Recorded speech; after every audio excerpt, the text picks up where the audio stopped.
maging conservative tayo at maging realistic na muna tayo. Sabihin na lang natin, makakuha ka ng minimum na 70,000 pesos per month yung bayad ni client. Trust me, very achievable yan. At hindi to hype or hindi to million, hindi to ganun to. So very achievable yan. Madaling makakuha basta tama lang yung pagpo-position mo ng offer mo.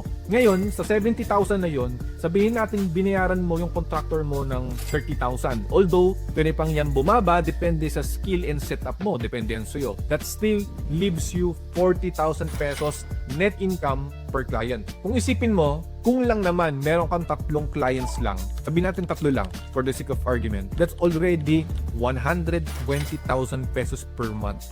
Hindi mo na kailangan ng daan-daang benta. Hindi mo na kailangan magpasikat pa sa TikTok para lang dumami ang benta mo. Kailangan mo lang is 3 pas you're set for life na. At kung isa lang, no problem. 40,000 pesos per month pa rin yun. Kaysa 0 pesos per month ka ngayon. Wala ka na kasing ibang kailangan pang gawin pa. At pwede ka nang kumita ng halos little to no effort ka na talaga. Kasi kung isipin mo to, grabe, di ba? Yung ibang full-time employee dyan, bumabiyahe, araw-araw nakipagsiksikan sa jeep, sa bus, 9 to 5, 9 to 6, tax sa EDSA, tas wala pang take-home pay, tas wala pa sa kalahati ng 40,000 na halos wala ka nang ginawa dito sa digital middleman business. Sobrang nakakalungkot. Kaya sobrang malaking saludo ko sa mga taong empleyado dyan. Kasi ginagawa nila yung kailangan nilang gawin para lang makapag-survive.